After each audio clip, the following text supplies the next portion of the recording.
All right. Hey, hey everyone. Welcome to an all new episode of Talking From. We are going to explore tonight some of the most interesting aspects of From that we have seen so far, recap where we are, and see what we think might be going on. I am joined as always by my amazing co host, Kinte. Kinte, how are you tonight? I am doing so much better. I was not feeling well yesterday, but I feel great today, and I'm looking forward to doing this. Awesome. Let's start right off the top with a number of news media articles about the series. I feel like a lot of people are really late to this, and I have some kind of theories as to why this is happening and what might be going on here. But I have been kind of, pushing as many of them out as I can so that people see that others are kind of hopping on the bandwagon and calling it sleeper, calling it, really underrated. People that love horror should really jump on this bandwagon, but people that really like, as we talked about before, puzzle shows should hop on this bandwagon too. I'm really excited about what I'm seeing in the press, and I wanted to hear from you. Have you been seeing anything more written about From, and what's your sort of where we're at right now? How are you feeling about the show in general? This season is so much better than the first season. I Oh, enjoyed the first absolutely. season, but I think they found the secret sauce. Yeah. And I've noticed that I've been talking to people who now seem to know the show. Uh, before you would have to kind of explain it more, and they're like, "Oh yeah, I know that. Yeah, that show, that's pretty good."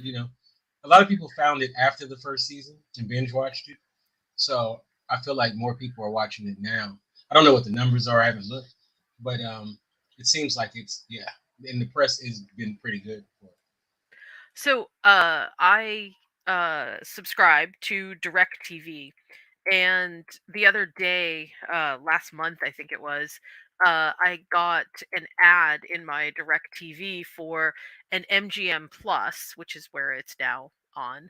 Um, it was like a, hey, here, add MGM Plus on for 99 cents for 3 months. And it was kind of exciting, right? But the reason that it was the most exciting was because they highlighted and had pictures of From right on the advertisement. So they were really pushing From as the MGM Plus front show, which is great. I think that that's fabulous. Um, Something else that I've been noticing is that there's been a lot more reviews and editorial commentary about From, and the first season, I feel like a lot of the commentary came from, kind of the nerdy sort of spots where people that review a lot of TV end up going to, see what's going on. And some of the criticism, which I think is valid, was that it's just, are we supposed to care? What's happening here? And in the second season, what I'm hearing now, or what I'm reading, are more and more critics saying things like, yeah, okay, the first season was a lot of primary setup, and there's a lot of good reason for getting so much of that into the show in order to make you care, first of all, about any of the characters and to set up all of the dynamics. But secondly, as we move into the second season, it gives the writers the chance to expand on these really small details that we may have missed, were kind of set up, didn't quite understand what the implications would be in season one, and it allows for season two to kind of expand on all of those. So I got really excited by the Yahoo editorial. There was one that came across, I forgot which outlet did it, but it was a big one. I know Den of Geek has done quite a few, and now I'm seeing ads for From all over the place. So that is, I think that that's exciting, but putting that into a box of its own, because advertisement is advertisement. Um, I wanted to speak to something that I think is kind of important, and I really want to know what you have to say about this. So, one of the reasons that I think that From is so successful, both in its ability to create the scare factor, but also to sort of keep setting us up again and again and again with more and more stuff, and we'll just keep taking it, is because of the way that they set things up in season 1 with this sort of nebulous idea that all these people are basically new to the town anyway. Like, nobody has except one, which we'll talk about in a bit, but there's only one character that has any kind of long history with the town. Everybody else is sort of thrown into it and has been there maybe for a couple months, maybe, a year, or like at the most a short amount of time. And I found that really interesting because that allows us to experience the kind of existential dread in chaos, which any other show would have a really hard time generating, because we would constantly be trying to figure out what it is that threads all these people together. And instead of having to do that, and I feel like this is where Lost went off the rails, instead of having to do that, we just have to accept that this is what's happening in this world. So what do you think makes this show so successful right now?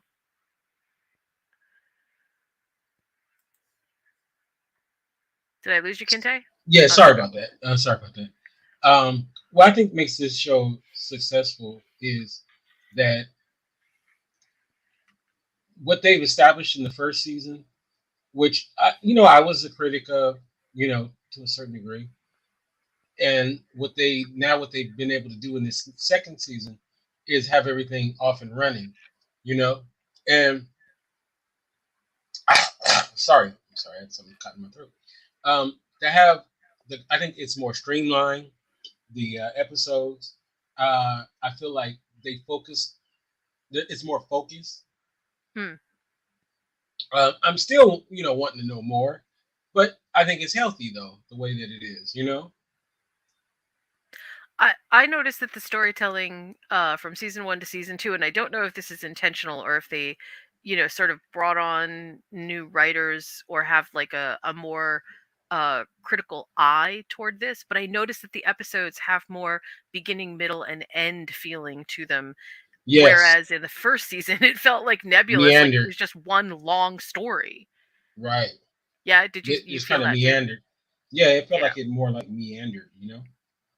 Yeah, well, and I go back to what we talked about. It's been a while since you and I have met, but I go back to what we talked about in our last podcast when we said, or when I said, that there's a sort of idea here that overlays this. It's like if you put a transparency on top of something and Like it a maps out. D&D. Yeah, right, exactly.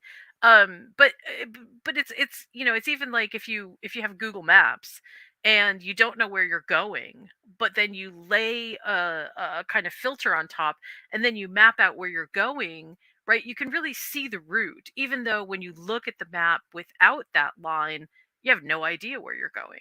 And you could go off in a billion different directions, and you could end up on, some kind of little adventure with any of your choices. The thing that keeps I keep coming back to over and over again is that we're only seeing small glimpses of that transparency over the top that is the map, that is the route, not the map, the route. And every time we see a small little glimpse of it, we we get hungry and we want to know more, and then the show shifts us back to the wider overview and says, wait a minute, there's still more to know. And I think that that is a lot more effective. And I hate to keep comparing and contrasting Lost, but I think that it's valid to do so. This is quite a bit different than the Lost feel, because even though we're completely in the dark and we don't know exactly what's happening, we are so much more invested in the number of characters that we get to see and the lives that they're actually living. Whereas in Lost, it always felt to me, and I don't know, maybe you can speak to this better than I can, but With Lost, I always felt like, well, no one is actually consequential, right? Because there's no stake in anybody's being there. Like there's no we don't really have a purpose for anyone to even be there. So why do we it's not just why do we care? It's how do we get to empathy with these people? Whereas with From, Boyd is incredibly sympathetic from our standpoint. Like we can feel empathy toward his character. He's got a family. There's the other family with Jim. There's the colony house, which acts as a family all unto themselves, and they are trying to navigate this world in a way that makes us care whether they succeed or don't succeed. So, did I did do you feel that sort of feeling too, or do you feel like Lost did it better in some way? Oh, I'm the worst person to ask because I'm a Lost fanatic, and I love the show, and I love the things that most people hated about the show Mm. is what I loved about the show. So, um, I was no, I mean, Lost to me is everything. So I loved it. I loved every season of Lost. So it's one of my favorite shows. I was obsessed with Lost. It was ridiculous. I needed to be put in the 12-step program. But you do see that there is, like, although there's a lot of similarities, you do see that there are storytelling differences, or do you not see Oh that? yeah, Do you yeah. see There's them a being lot. I similar? mean, there's a lot of storytelling differences. I mean, in a way, they're on an island. That's similar. Yeah. They in a way crash landed on the island. And they got to get to know each other and work together and all of that kind of stuff. But I think the difference between this show and Lost is that well, I guess if I judge it from where we're at in the first two seasons versus Mhm. so to be fair, because I'm thinking of Lost as the total thing. But in the first two seasons, I guess you can. The first thing was about survival, so the first season is about survival and getting to know the characters. And season two of Lost was introducing the mythology, and I feel like the they haven't introduced the mythology quite yet on this show, even in the second season. I feel like I think it needs to. I still feel like it needs to be a couple of steps ahead. In because my thing is, I want to know a little bit more than they let us. I'm, I'm Then they let us in. I look. I'm not one of those people that expect everything on the first episode. I understand they got to slow play it, but I Right. do want to be. I want a little bit more. The thing I find that's most interesting to me, and it's very similar to Lost moment, was when they were doing the tower, and the guy said, "Hey, you need to stop what you're doing." Like that was very Right. similar to on the boat. When they got the transmission, it's a very similar moment. But I love that because now that was a huge moment in the finale because it's like, oh my god, what is going on here? Who is this guy that's talking? And then in Right. the second season, for a minute you started feeling like, well, did they hear that? Is this something that did they dream this up? But I'm convinced. I was convinced that they really did hear somebody. So it makes you start to feel like, are they part of some kind of government test where they, you know, excuse me, where they it's some sort of um, test or something like that. Yeah, Uh, and mhm. I mean, hmm, this is not at all a criticism of Lost as much as it is, I think, a contrast for From. And that is to say that I think that From brings us a slightly more a feeling of existential dread that was missing from Lost because Lost didn't embrace as hard. the things that From embraces. From is embracing the fact that there are monsters in the world and that you have no control over the monsters except for what you can kind of figure out on your own. Um, From also introduces the idea that you can be one of the monsters, or I shouldn't say be one of the monsters. You can get very close to being a monster yourself without being the monsters that are out there. Like it gives us all these different strata and layers of human psychology while making it very clear that there is a big difference between what is out there and what is being protected, because Lost did something different. Lost gave us this the puzzle box. Lost gave us this idea that, and it delved into human psychology, but it was a different type of what's at stake show. From kind of brings it home, if you will. From kind of makes it really personal, and that's where I think From and Lost sort of get the biggest comparison and contrast, because From does that up close, intimate feeling a lot better than Lost did. Right? Does that make sense? I hear No, you, but you're gonna I say am no. a You're gonna say no. I I'm a Lost fanatic. I Do you, really? there's Do you very think few, there's very few shows that I think do you think as that good as Lost. okay? So and this is just storytelling. This is not a critique of the show, and I think I'm trying to be But then clear. also they had to do 22 episodes this season too.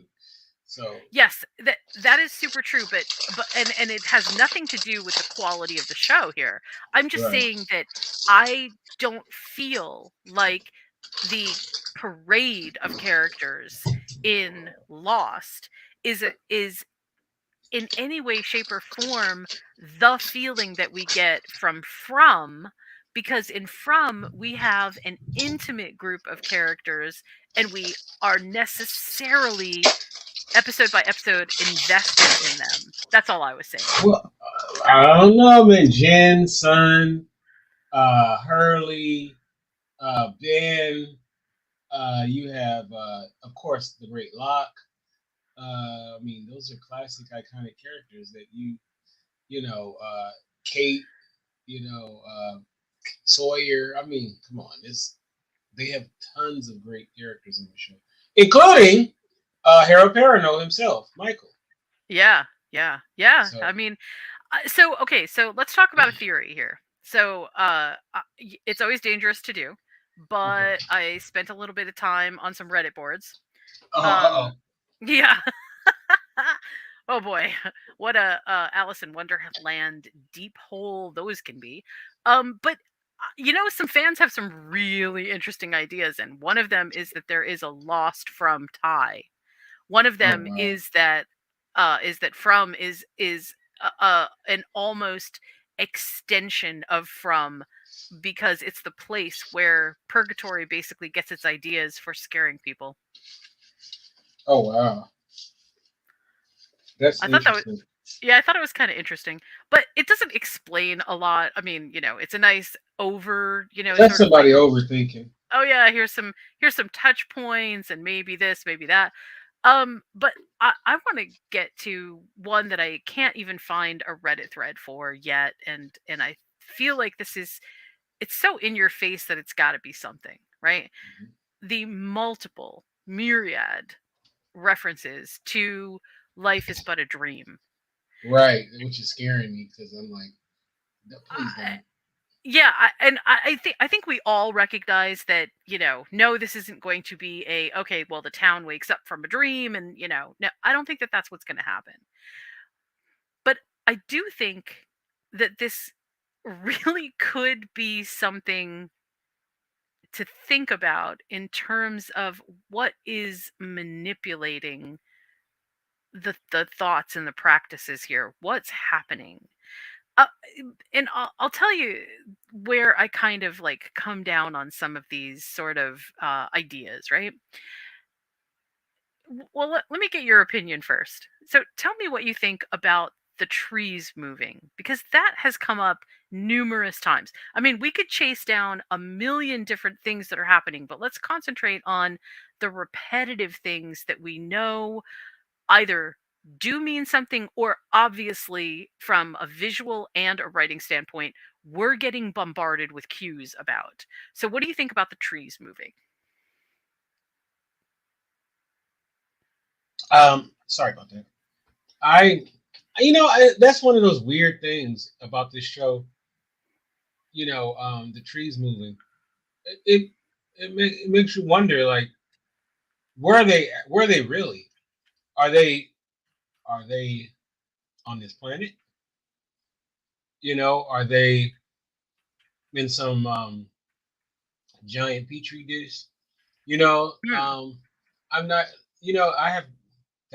Those are one of those weird aspects of the show that I haven't even have a theory about it, let alone and the fact that you can go and teleport in the trees too. Right. The trees are clearly a very important aspect to the world of From. Things happen in the forest. The trees move.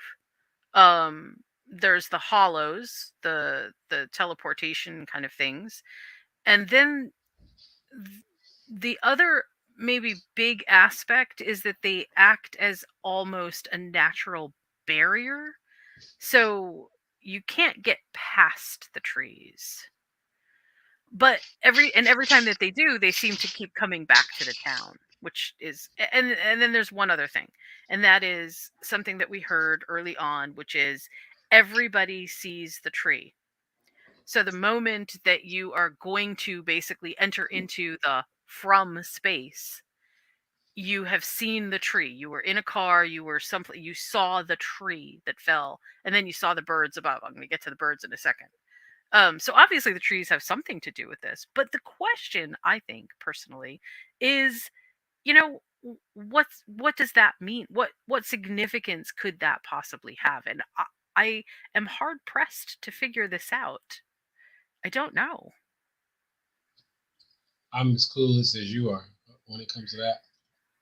I do love though the idea that Victor measures how far the trees are, as if he understands that this is a significant event. Like, does it matter? Because when the trees move, that signifies something else. I'm a little bit hard pressed to figure that one out. But the other cue that I want to talk to you about and see if you've got any ideas for, which there's a lot of people on Reddit who had big ideas about the birds, about why we're continually and always seeing avian signs. Do you have any insight into that? What do you think? Well, birds have always been a harbinger of things to come. You know, um, so I think they're just kind of tapping into that. You feel me? Absolutely. They're always some kind of omens. There's some kind of portents of either uh it's not always bad, but I do feel like it's always significant. Right. Um, And sometimes they right? warn you. They warn you of danger too. Augury. The word I was thinking of was augury. They're augury signs. There's something so phenomenally interesting about the idea that that these kinds of signs used to be affiliated with the gods. That is, in ancient cultures, the gods would give you signs through the birds. So that also, makes me think. I will say this, which because I think that this is important to call out. John Griffin and Jeff Pinkerton, or not Pinkerton, I'm sorry, Pinkner, um, absolutely are onto something. There's a deep lore in From, which whether we ever get to what this is about or not, has been an incredible reveal. It is so clear that they are thinking about the levels of this place and what's happening. And I have to give them a lot of credit for creating the world as it kind of is without giving us too much information, making the information that we do have as exciting as it is. Because honestly, look, you could get really tired really quick of being frustrated by not knowing what's happening. And yet they seem to give us just enough each time to make us go, okay, well, I'll see what happens next week. Because I have watched shows where I just get frustrated with the fact that there's just there's no, it's like obviously nothing's going to happen. It's just going to be like week after week. It's almost like a mystery procedural. We're just going to keep getting more and more frustrated. And that is not a good sign for me. But this show does not do that at all. Um, Let me ask you what you think about the writing. What do you think about this team? How do you think that they've handled the source material so far? And do you have any insight into what you think might be happening in the writers' room for them? Yeah, I think much like most shows that go on to be great shows, I think they know now how to tell the stories in a way that they didn't in the first season. They almost needed the first season to kind of get the ideas of how to tell the story, how to make it more effective. Right. So I feel like the writing is so much stronger. The dialogue is better. I think they know the actors better, so they know how to put them in situations to be more successful. And you can just see it. People are more shining in this season than even in the first season. So I think the writing is very solid, very solid. I think they've done like I said, the pace is much better. It just flows so much better. It's a much better show, the second season. So let me read you something that John Griffin wrote. I don't know if he wrote it 13 days ago, if it was just published 13 days ago. Let me read this. It says, okay, the setup here is Jeff Pinkner and John Griffin on the story. This is the From story. And the person who posted it said, I mark this as a spoiler in case it's more than anyone wants to know about the behind the scenes opinions. The best part of me is there are clues along the way that is making me rewatch, trying to pay attention to the little details. So let's get into what Jeff and John say. So Jeff Pinkner says, there's never been an ending to any story anywhere that satisfies everybody. And your goal is not to satisfy everybody. Your goal is to make an ending that feels both inevitable and surprising at the same time. And should it be an ending that you realize, looking back from the beginning of the show, yes, of course, that's how it has to end. There are clues along the way about how it's going to end, and we feel very confident that we have all of that. Will some people guess it? Maybe, and they'll be satisfied with how clever and astute they were. Most people will not, but we're not seeking out just to surprise people. We want the ending to feel emotionally right. Okay, then John Griffin says, you can have the most clever twists and turns in the world. You can have the most thorough mystery box. You can have something more clever than you've ever seen. If you don't care about the characters, it doesn't matter. It Right. ends, and I think that that's true. That's exactly what I was just speaking to. It ends up feeling clever for the sake of clever. And our goal from the start has always been a really good mystery with a satisfying ending, but with characters you fall in love with along the way. So that's from the writers. So Right. clearly they have an ending in mind. It's not just a rambling, you know, ever reproducing bramble of weeds. There is an ending in mind that they have, and they know what it is. And they're saying that if you watch this and you pay attention, you might be able to figure out what's going on as well. Now, Look, you know what? I've been I've been breaking down story, doing deep dives into all kinds of different series and movies, and I'm usually really good at this. I mean, I'm not patting myself on the back. I just see it. I deconstruct story regularly, and I don't see this one. I don't see it.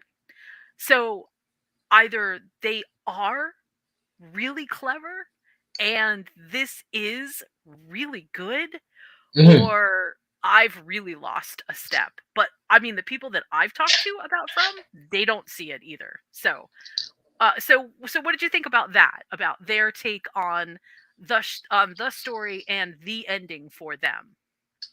It makes me feel a lot better about, because look, if you don't stick the landing, it can ruin a great show. Look at Game Yeah, of Thrones. Game of yeah, Thrones, there's I mean, people I think love the show still, but it does kind of, it almost makes make you not want to. It kind of almost erases what you gained in the first season, first agreed. couple several seasons. So you want to stick that landing, and hopefully, it's once it's all revealed that it'll feel like it was worth the journey.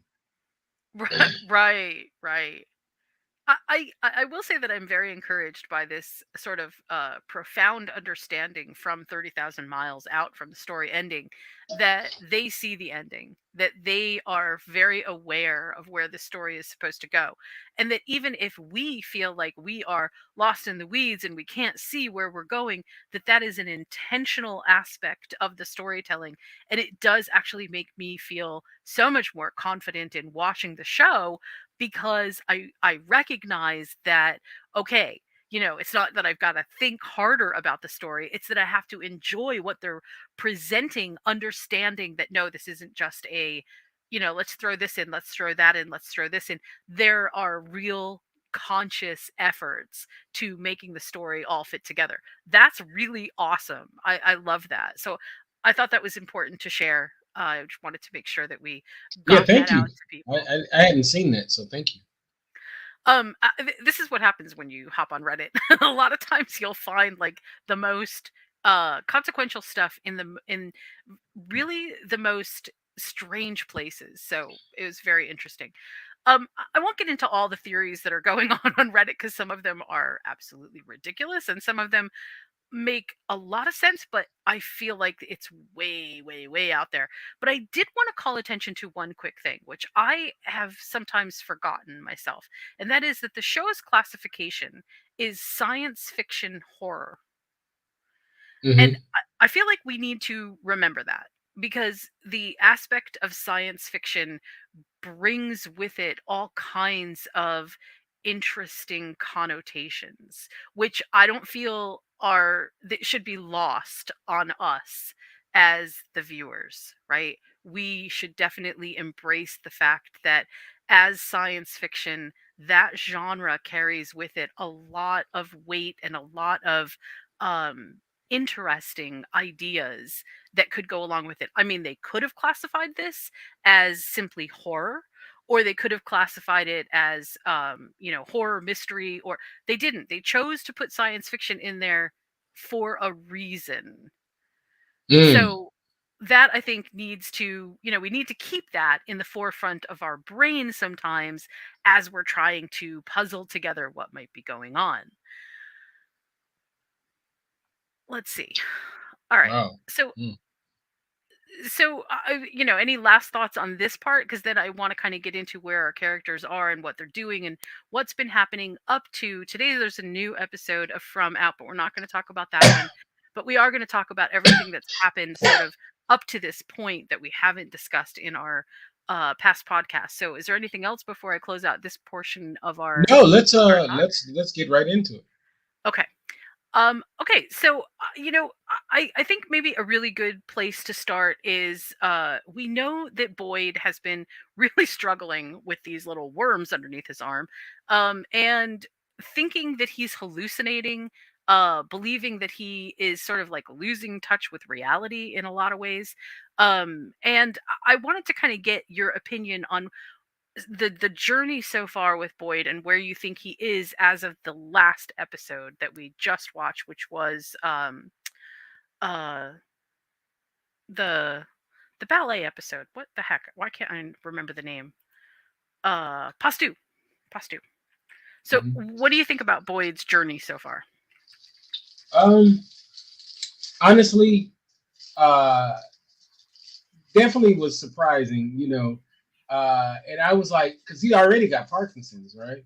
Right. So I'm sitting there like, man, what else can can this man have? He got these worms crawling through him that was given to him by that dude, and now, and then now, he's seeing these visions and whatnot, um, and then he's been basically made to be a villainous character within his own group because of the decisions he made when it comes to old girl. So I can't think of her name. Stephanie, Sarah. Sarah. Thank you. I'm sorry. And I know there's some fans of it like what, but, but my bad. But no, I think I think that his journey, like first of all, he is such a great actor, Harold Perrineau. He So is. and he's killing it. Like he is killing it in this show.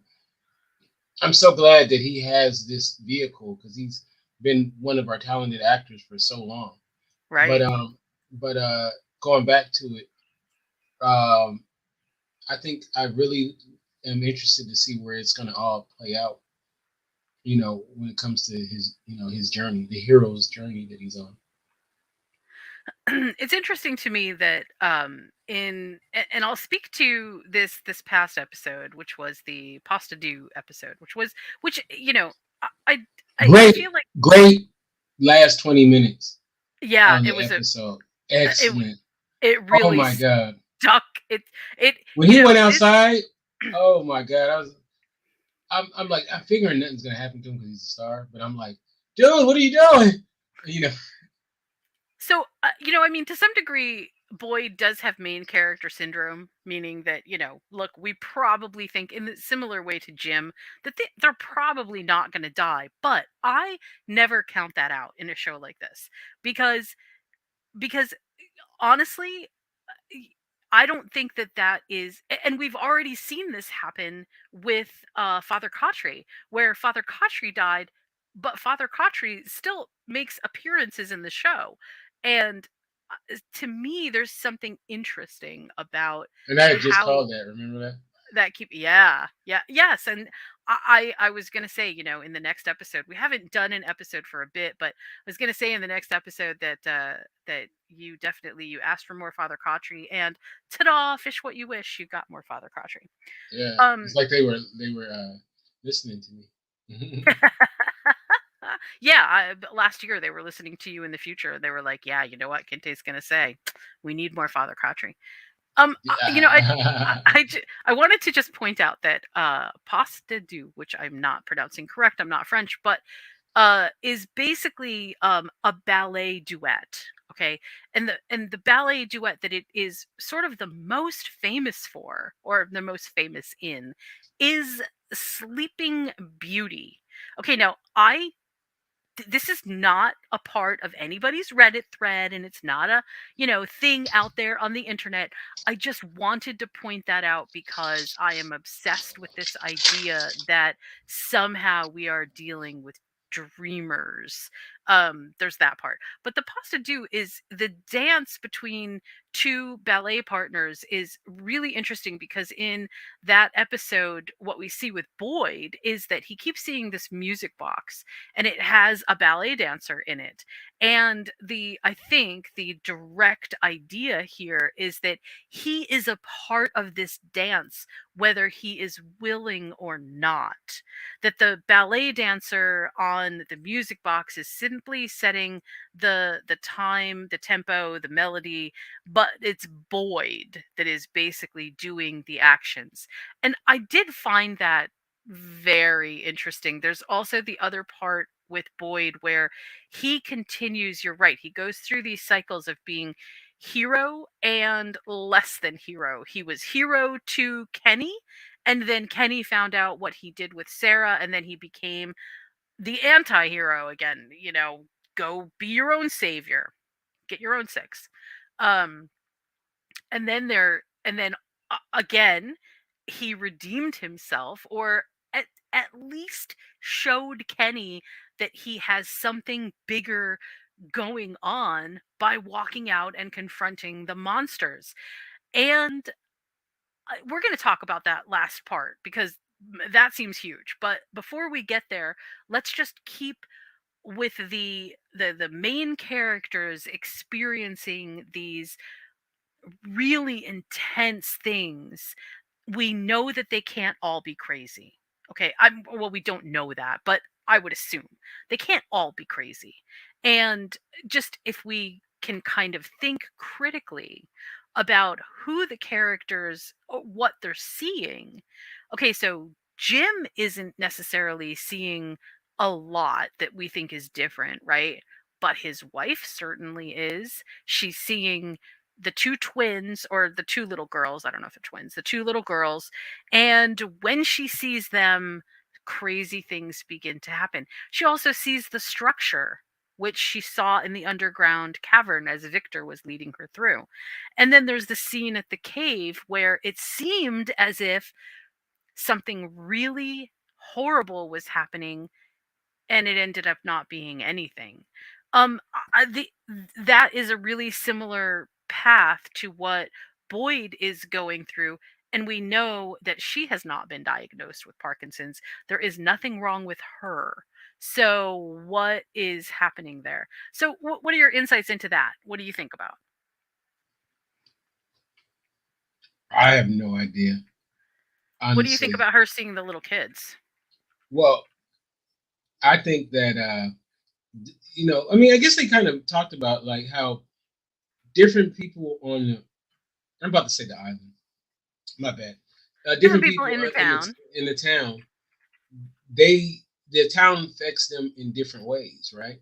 And right? I don't know if it's because of pre health conditions, or is it just different people, it just affects them differently. And there's something about her. Maybe it's the loss of her child, you know? Yeah, Maybe that's what it is, because she's seeing a child, right? Or right. children. So, and that's so creepy too when they all like gathered around her and stuff Yeah, like that. That was so creepy. I think that I think personally that it's one of those situations where you know it just affects her differently, and this has happened before because Victor has kind of intimated that some of these events have right, happened in the past. So it's right. all playing itself out, and maybe it brings certain people to the town because they need to play out specific things. You know, Yeah, I wouldn't count that out. I definitely wouldn't count that out.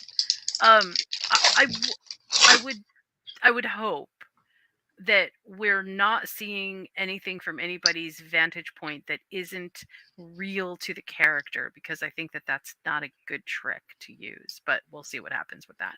Um, so we've got Tabitha.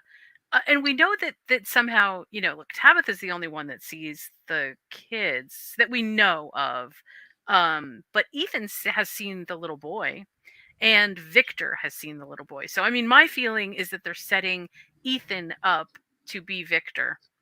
That was what I had thought from the very beginning, that Ethan is like the heir apparent to the town. And that whatever happened before, that Victor is so afraid of, is about to happen again, and that Ethan is the one that they are going to set up as being what Victor was at the very beginning. I don't know that for a fact, but boy, that sure is what it seems like. Um, can I ask in you the a mean, question? Can I ask you a yeah, question? yeah. If Victor got killed off, how would that affect what's going on? You think? Well, I don't think that that would happen until the very end of the show, but I think that by then Victor will have imparted enough knowledge uh to Ethan, or Ethan will have figured out enough knowledge to pick up where Victor left off. And I think that it's too early to be speculating about the end of From, but I think that what may happen here is that Ethan, if he is truly the heir apparent to the town, then then his understanding of what's happening is like he would need to have it, because a whole new fresh group of people would be the ones who would come back, and he would end up being the only one who would know the lore, right? In the same way that Victor is. Right. So I don't think it would happen until the very, very end, because I think we need Victor. I think Victor is the only person that is the lore master for From. And so let's talk about Victor a little bit. Let's talk about what Victor and Jade went through. Because they went out to a car graveyard, and there's this revelation where Jade said, "That's a lot of cars," and Victor said, "I was tired of looking at them."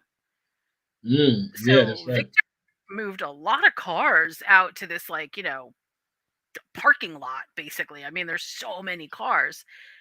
That's a lot of people for him to have seen come and go.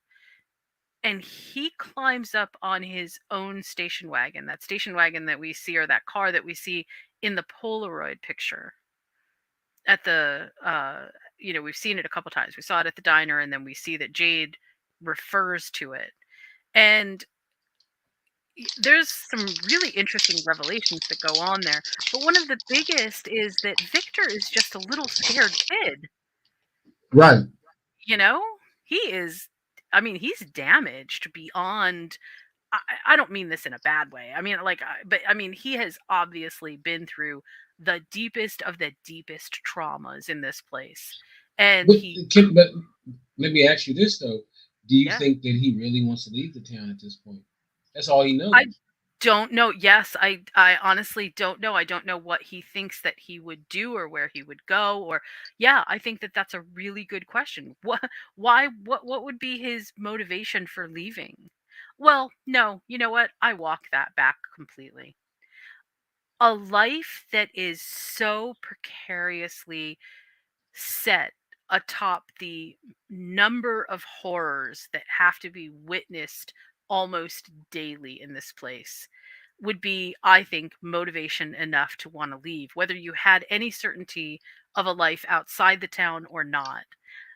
Because there is just the emotion that I feel like we got from him in the car graveyard was huge.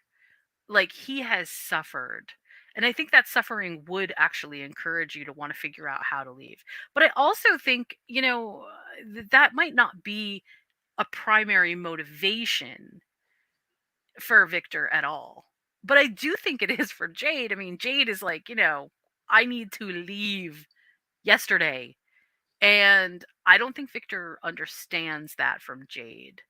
Like, you know, Jade's need to figure things out for Victor is kind of like, yeah, but everything is slow here. Everything moves slowly. So even though you think that you need answers quickly, that's not going to come. Which I also thought was really interesting. And there is a part of this episode with him playing Jade playing the violin and watching Victor that just endeared me to, like, on a level that I had not been endeared to Victor before. But I don't know how you can watch that and not want to just give that man a hug. Yeah, he needs it badly. Yeah, I mean, darn, that was tough. It was also part of this too was, there's a lot of schisms happening.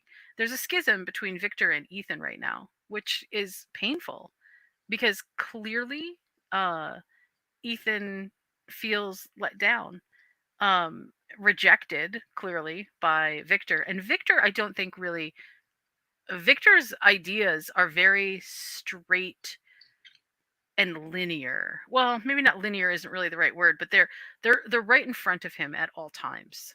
And I don't think that Victor thinking, oh well, he's just an 8-year-old boy matters. It doesn't matter to him. What matters is somebody invaded his space, and that somehow Ethan was a part of that, Right. which is sad. I feel like that was sad. Right. Okay, so let's talk. Let's touch on two of my other big characters here before we get to the end of the episode Pasta Do, which amazing things happened. Let's talk a little bit about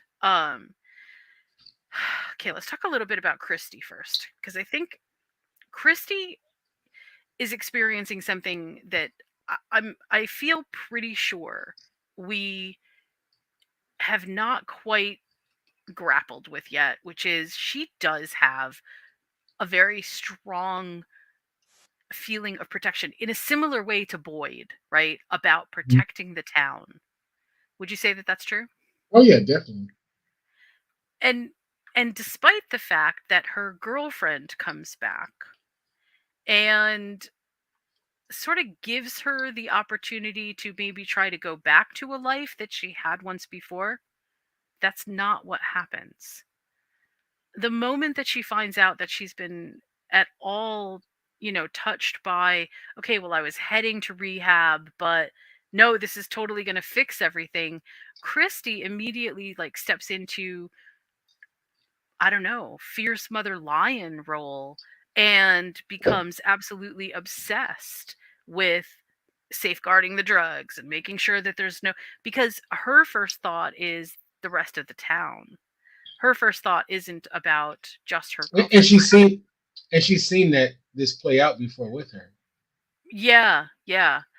And I don't know. I thought this was actually kind of interesting from from an interpersonal standpoint, because it really did kind of make me at least realize that the world here is, it's precariously balanced between the life that you once knew and the life that exists now, but also sort of having a feeling of either you want to protect people or you don't. And oh gosh, and you know what? I can't remember his name, but remember the guy that's on the bus right now? Elgin. No, no, Elgin. I mean No, not no, Elgin. not Elgin. Elgin's No, my big not guy. Elgin, but he has a name like that. Ellis. Um No, Ellis is yeah. no, Elgin's the. Ellis is Boyd's son. Oh, you're talking about Uh the white guy. The white guy. the guy that's on the bus right now. He's on the Okay, bus that guy. because the Okay, Colony House banished him right, that guy. to Okay. the house. And forgive me for not remembering his name. Uh it'll come to me. Okay, but the idea here that I have sort of been, kicking around is there is something about that guy that is like he's sort of like the worst of the worst. Um he's like what's a good word for this? He's his name is Randall, by the way. I just remembered. It's Randall. He's like he's like somebody that we all know, right? Just like piss off, I don't care, you're this, you're that. But he figured it out on the bus. He figured it out. In the episode prior to Pasta Due, he is standing on the bus. And now, granted, he's standing behind the sigil. Okay. Mhm. So he's got some protection, he thinks, right? Mhm. But what happens the moment that he faces them down and he's not afraid? They walk away. They sure did. Yeah. And I have to believe that on some level that is a big clue for what motivates our monsters in the woods. It's got to be something that's related to feeding off of human emotion, feeding off of that fear and dread and horror. It's craziness. And Randall, by being angry, I think blocks out fear. And so they're not interested in him anymore. He's not interesting. I thought that that was pretty fascinating. And then at the end of that episode, we see Boyd watching him, and he's lifting his chair up onto the top of the bus. We don't know what happens because that didn't happen. Nothing with him happened in Pasta Do, but interesting. I think I have a feeling we're about to see what that whole experiment was going to be about. I'm really hyped to see what that is. So we've got him. We've got Elgin, who Elgin. Oh my gosh, he absolutely is kicking it right now. Let's get to the big event that happens at the end of Pasta Do. uh Resources are scarce, and Colony House has basically created a rationing system. And so maybe not everybody quite realizes it, but enough people realize it that they're starting to get a bit panicked. And one of the people in Colony House, calls it out and says, hey, We've never seen him before, right? no, I don't think we have, or if we did, we only saw him in passing. um this is going to be bad. Everybody, he's been somebody that's been there for a while, Mm-hmm. because, he's got a stake in all of this. And he, starts saying, okay, well, everybody else is going to have to leave. This guy, Elgin, clearly he was, ruffling around in the food. And Elgin said, I was putting food that I had into the stores. And nope, that's not believable. I hate that crap anyway. But okay, so a little scuffle ensues, and as that scuffle happens, he stabs. I feel Ellis. so sad saying yes. I feel so sad saying that Ellis gets stabbed, because it makes me it makes me viscerally upset. Now, this is happening at the time when he and Fatima are actually having a bit of a I don't know whether it's like an actual fight or whether it's just Fatima's sort of losing her grip. Because that seems to be where things were going. But as a result, he gets stabbed. And what's the first thing that they tell you about being stabbed if you get stabbed in the abdomen or any place close? Don't pull the knife out. Right.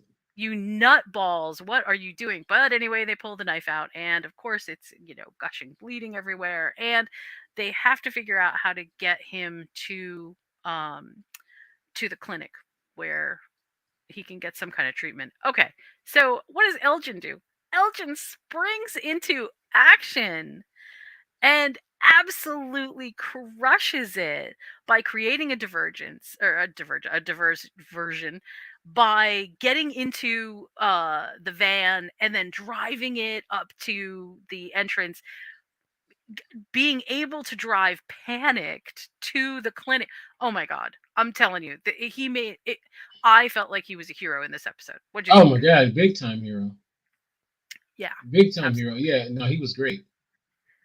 Um, and so so they get there, and as they get there, it becomes very obvious that during the episode, Boyd has sort of been losing touch with reality. Kenny has brought him to the clinic, and he, keeps seeing the strange dancing figure. And then he sees it, in real life. He sees it as a shadow. He keeps trying to tell everybody in the town, no, this is real. What I'm seeing is real. There are these things. And it takes somebody seeing the worms underneath his skin uh for anyone to believe him, which is kind of interesting. Like, I know, especially that you know who he is in the town. and with everything else that's happening, that's the weirdest thing you've ever heard. Come on, guys, Right. that's a little bit far fetched. But they eventually, Kenny is like, okay, well, and I think this is part of the reason that having him diagnosed early with Parkinson's is important, because I think they were passing off some of this as, well, if he's getting sick, maybe he's seeing things. I don't know. Oh, it might be the um Parkinson's. right, I think Yeah. that's why we needed to know that originally. But Ellis comes in, and Boyd is there, and of course, Boyd is beside himself. So he's still saying, I have worms in my body here. And Christy is saying, no, you got to give him a blood transfusion. And you can just see the kind of like dad mode that Boyd goes into. and he hatches this idea, which God, I, look, you know, I'm not saying that I'm not brave, okay? Because maybe I'm a little bit brave, but I'm not Boyd brave. Right. I don't Me know neither. if I could go out there and face those monsters and give them my blood, thinking I'm going to pass the worms on to them on the off chance that that was going to work. I know, because how do you even know it's gonna work, right? Whew, man, I guess his ultimate gambit was, well, either it's going to work and Ellis is going to live, or it's not going to work, and if I don't do something, Ellis is going to die anyway. I mean, I don't know. That's a That's a man. father, boy. Ooh, that was huge. So tell okay, so you Kinte, you tell us what happens when Boyd heads out of the clinic and confronts the monsters, because this was so great. I loved this whole thing. Yeah, I loved it too, because so he cuts his hand. He slits the throat of the creature, or whatever you want to call him, Mr. and Smiley. Mr. Smiley, who's like Yeah. the main one, and then he puts his blood, and he said, "My blood is your blood," and then he puts it on his neck, and then funny at first it didn't seem like it had no effect, and he was like, "Oh, I like this game," and then That was funny. all of a sudden he drops dead. He turns into a creature, his creature form, and drops dead. And then it was funny because everybody else were kind of like, everybody else was kind of like, oh, uh, you know, um, they just left him alone. Yeah, the other monsters don't seem to have any empathy for each other. Right, and they didn't mess with him either. So That afterwards, they left him alone. That was also interesting. I don't know. Yeah. I don't know if that's a carryover or whether they were confused about what was happening to Mr. Smiley guy or what was going on. That was definitely interesting. So so Boyd comes back inside, he does the transfusion, everything seems to be okay with Ellis, at least for the moment. Oof, man. There's a Mm, part of me that's just like, yeah, I don't know about this. I can't yeah, imagine that this is going to work out really great. But anyway, Boyd seems to have a reconnection now with what his purpose is, and I feel like Kenny rallied back to his side. What do you think? yeah. That was so cool to have them you know uh kind of reconnect with each other, because they were a good team. It was gonna happen, but it was I good. mean, honestly, it's not so much that I wanted Boyd and Kenny back together again. I mean, yes, I did, but it's not so much that as it was that, oh my God, I couldn't stand to watch Kenny be so upset every time he saw Boyd. It's like every time he saw Boyd, he saw his dad dead. And I mean, like, that's just, wow, that was huge. I feel Yeah, so and he sad. was still dealing with that anyway. So Right. Yeah, that was just crazy. mm, Um, so let's okay, so let's talk a little bit again about Sarah and the whole sort of legacy of Father Cautry. So we know that Boyd's been conversing with Father Cautry, um, real, mhm. imagined, whatever. I mean, I think Boyd recognizes it as, I just need someone to play, wait for it, devil's advocate. And who Yeah, better than to play devil's advocate than your priest? So I did really like that. I thought that that was really, kind of a cool twist. But what do you think about that relationship that the two of them have, sort of either in Boyd's mind or, as they are talking stuff out? What do you think about that whole thing? uh, honestly, I think the writers realized they messed up when they killed my boy off the show. Yeah. So I think that's really what it is, because he was such a strong character. But no, I'll say this though. I think that he was the heart of the show. In my mind, in my estimation, he was the heart of the show. So I feel like what you're getting um, is you need his insight, because he had excellent insight into what was going on. I mean, not Right. necessarily what was going on, but not from a he knew what was going on, but just from a standpoint of the religious aspects and how we should be. So Right. The one thing that is often missing in From, and I believe that this is intentional, is this idea that there is a higher or greater spirituality taking hold, right? Because right, we see that the church is basically, it's sticking together with nothing without Father Kotri there.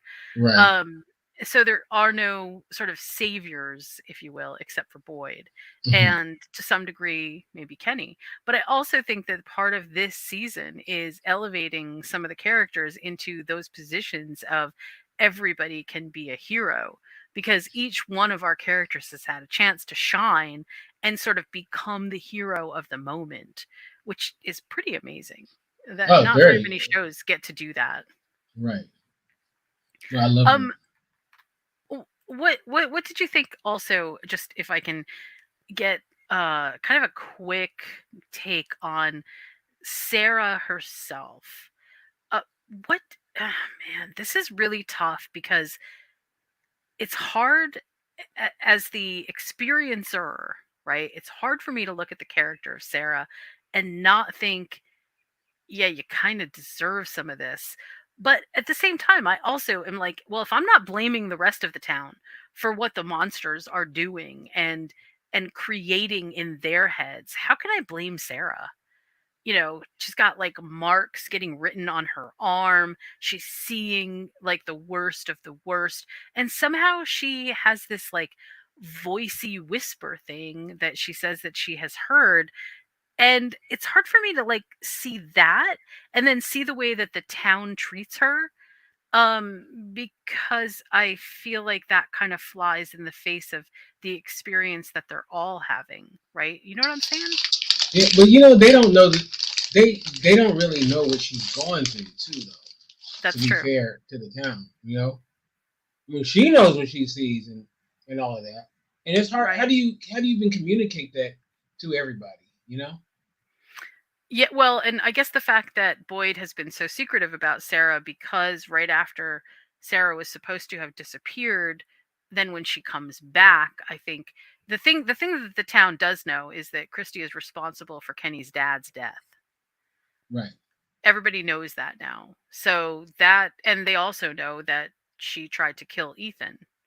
So those two things together, yes, I realize that those would be like, incomparable sins in the eyes of everyone else. But also, the supernatural, like you just hashtag supernatural is happening here. And I feel like we, maybe not we, but the members of the town kind of just like sweep that under the rug a lot. And they're like, yeah, I don't know. Okay. Yeah, this is happening, but sometimes it's just a little bit hard for me to reconcile. Like, come on, make your characters be a little bit more sympathetic. Right. So, a quick question for you: what do you think about that symbol that Jade keeps trying to track down? Yeah. It's one of those things. I mean, there's so many goddamn mysteries on this show. Now, do you want me to get my crackpot theory of what I think it might be? Yeah. I think it might be some sort of brainwashing type thing. When Ooh. you look at it, it makes you act a certain way or something to that effect. I think that's what I'm thinking it is because the symbol seems to have power in itself. And symbols are very important on the show, right? Because you have symbols, the amulets or whatever, Hmm. as well. So symbols are a big thing on the show. So I'm thinking that that is that might be what it is. So, the thing about the symbol, which makes me not quite understand what Jade is seeing, is like maybe Jade is seeing something in the symbol that we're not. like maybe the people who are affected by this symbol see something in it that we don't. Right. You know what I mean? Does that make sense? Perfect sense. Which I'm not, and other shows have done this as well. Yellow Jackets is doing it right now, which is also kind of interesting. If you haven't seen Yellow Jackets and you like From, watch Yellow Jackets. You will like it. I promise you. But I feel like there's something with the symbols that is kind of like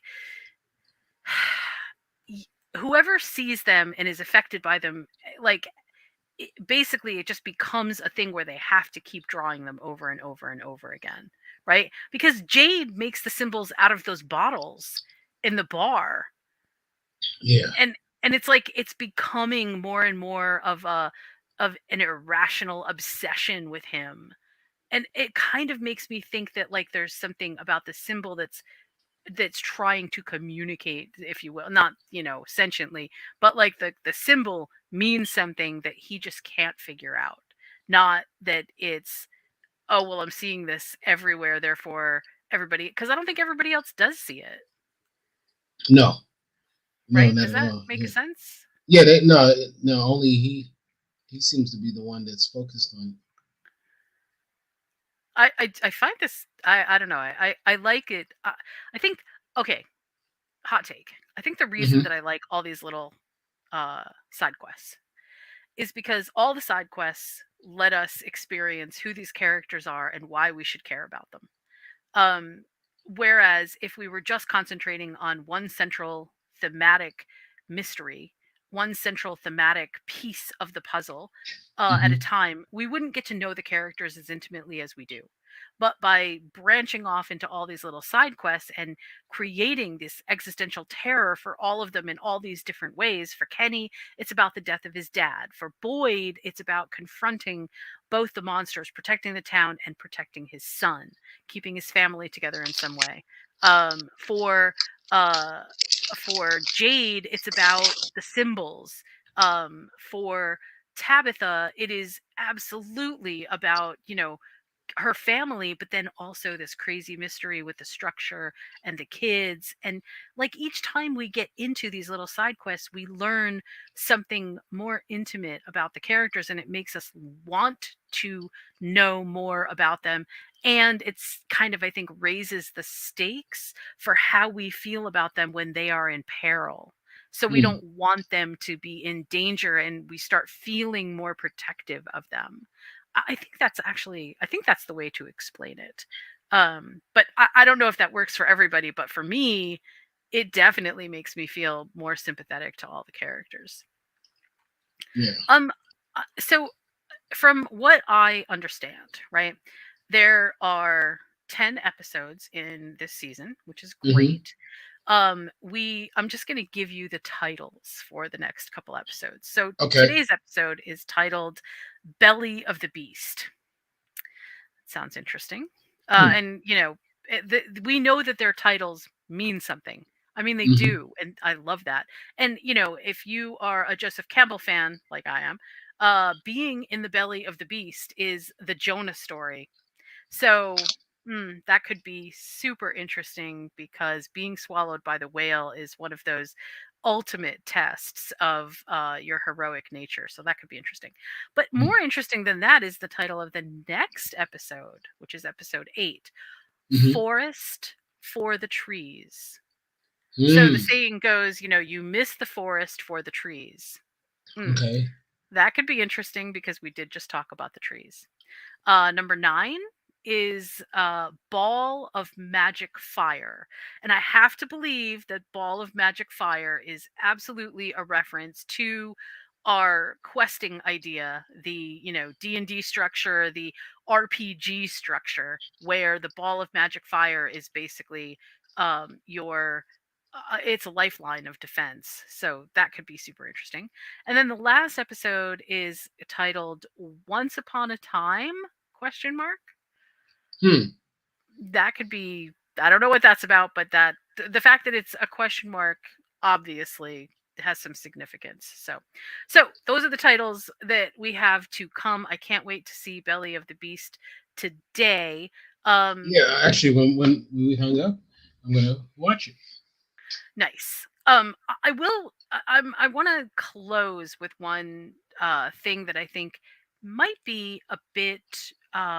Maybe this is ahead of where we should be, but I just want to say that the show itself does seem to be m- really trying to give us a lot of multiple levels, but at the same time that it's giving us multiple levels, I hearken back to what I read at the top of the show, which was the understanding, the parsing of the ending of this series from the writers, Hmm. and the fact that it's okay to see all of their little stuff that they're putting in here, even if you're not coming to the right conclusion. I feel like the shout out is, hey, we put this stuff in there for a reason, so thanks for noticing. And Mm. that makes me feel really good as a viewer, because it doesn't make me feel like I'm just running off into a billion different, tangled threads that are never actually going to come together. I do feel like eventually we're going to get some better understanding of what's going to happen. But I also think, on based on what they have said, that we are not going to get there until the end. It's not over until the fat lady sings. And I think that that is absolutely the way that this is going to end. It's going to be not something that is like, the just the big reveal. It's going to be, everything's going to get laid bare, and then we will see what is happening. That transparency will come back over our map of everything, and we'll see the root.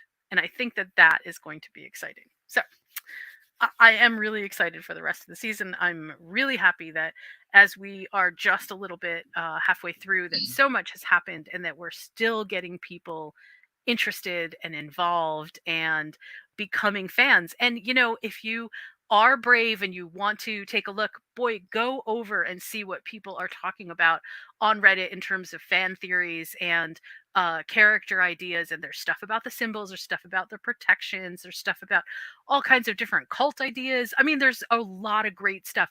Even if it doesn't specifically relate to the show, like, okay, yeah, that's probably not going to happen. Got some creative people out there thinking up some creative ideas. So very cool. Kinte, anything that you want to talk about that we didn't get to talk about? No, I think we did a pretty good job. I'm looking forward to watching this next episode, and looking forward to talking about it.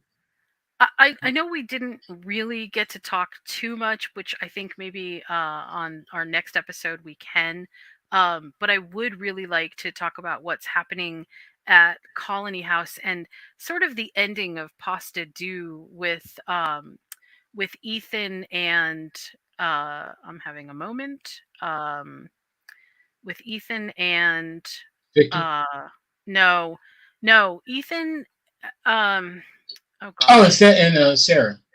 no, not Sarah. Um, oh boy, my head is like, I think I need two more cups of coffee today. Colony House leader. Um, Oh yeah, her yeah. her name is completely escaping me at this very second. But okay, Mhm. so she is i- um Donna. God, I don't know Donna. why that was so hard for me to remember. I could see her last name and I couldn't see her first name. Okay, Donna. Ethan confides in Donna that he's putting on a brave face, but he's really afraid. And Donna says the most interesting thing, which I think is a juxtaposition to what we're about to see with this guy that's on the roof, right? Randall, who's on the roof of the bus. Hmm. Um, Donna says to him, you know what? It's okay to be afraid. And by being afraid, we can embrace the things that, when they scare us, we can figure out how to get past them. What can we do about them? How can we move on? That basically embracing fear is sort of the way through things. I don't think she's saying be afraid. I think she's saying it's okay to be afraid when you have to, so that you can figure out a way not to be afraid. And I feel like that was such a moment, not just for Ethan and Donna, but that felt to me like a wider metaphor for what is coming, thematically, what is coming. That is the embracing the fear in order to know what's happening so that you can stop the fear. I don't know. I guess we'll see. But I really thought that that was poignant, and the dialogue in it was so targeted. It felt very specific. So I guess we'll see. We'll see what happens. Kinte, how can we find you on social media, and what are you up to right now? You can find me at Kente F on Twitter, Kente Ferguson on Instagram, and we're just getting back at it, doing more podcasts, and looking forward to chopping it up with all you people out there. How can people find you? You can find me with a couple of different podcasts. We over at Wadcast, we always have our 10 to 1 podcast, which is our movie countdown podcast, where each week we come up with a movie theme and find 10 movies that work in that theme. It's kind of fun. And then you can find me on Thursday evenings, Eastern Time, on the Storyteller Power Hour, where we basically just talk about everything story, all things that continue to add to story, that add to the writing process, that make us better consumers of the media, which is fiction. It's really fun. I always have a fun time discussing one idea or other. Last week we talked about, or this week we talked about young adult fiction and why it's so important that we don't ban books for young adults, and how it's kind of useless anyway because we live in a digital age, and if your kids want to get material, they'll find it. Right. I have not heard a single thing about anybody banning from, so I think we're in good shape there. I definitely look forward to seeing what's going to happen this week. And also, I am working on a From movie night, a theme night, if you will, for Movies Make the Meal. So moviesandmeals.com. I haven't quite finished it yet, but I've got a lot of great ideas. We've got some spider snacks for the spiders. Oh We wow. have some really cool monster ideas that we put into our food. It's going to be fun. So I'll unveil that on a future episode of our podcast, but I just wanted to let you know that you can find me over there as well. All right. Thank you so much for joining us tonight. I had a great time, Kinte. Thank you so much. I will look forward to talking with you on the next podcast. All right. Looking forward to it. Have a Peace. great night.